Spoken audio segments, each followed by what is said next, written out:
So, ibig sabihin, peke si Uncle Mahon? Inutusan siya magpanggap ng totoong Mahon. Yung fake naman, inutusan ka magpanggap na may amnesia? Dahil di niya kayang patayin si Daddy? Ganun na nga. Dahil kailangan niyang guluhin ng pamilya natin. Kaya pala hindi natin siya kamukha. Oo nga, pero gwapo naman siya. Nga pala, anong balak mo kay Sobin? Kayo na, diba? Hindi nagpatulong lang ako sa kanyang pagsilosan si Jaring. Ang sakit na hindi ko masabi sa kanya ang totoo. Madadamay siya. Pero mas masakit na kailangan ko maging salbahe kay Daddy. Hindi ko na talaga kaya, Tol. Oh, para naman kay Daddy yun Kinausap ko na yung fake Mahon.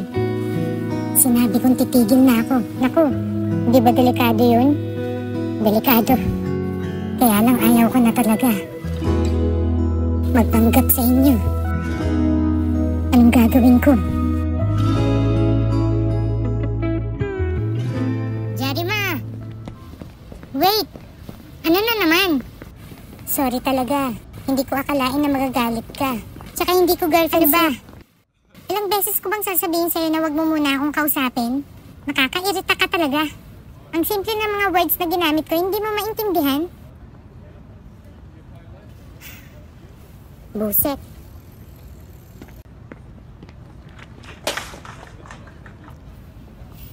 Teka lang. Kung makapagsalta ka, kala mo perpekto ka. Wala ka namang gusto sa akin, di ba? Ba't nagagalit ka? Tumigil ka na. Ba't ako titigil?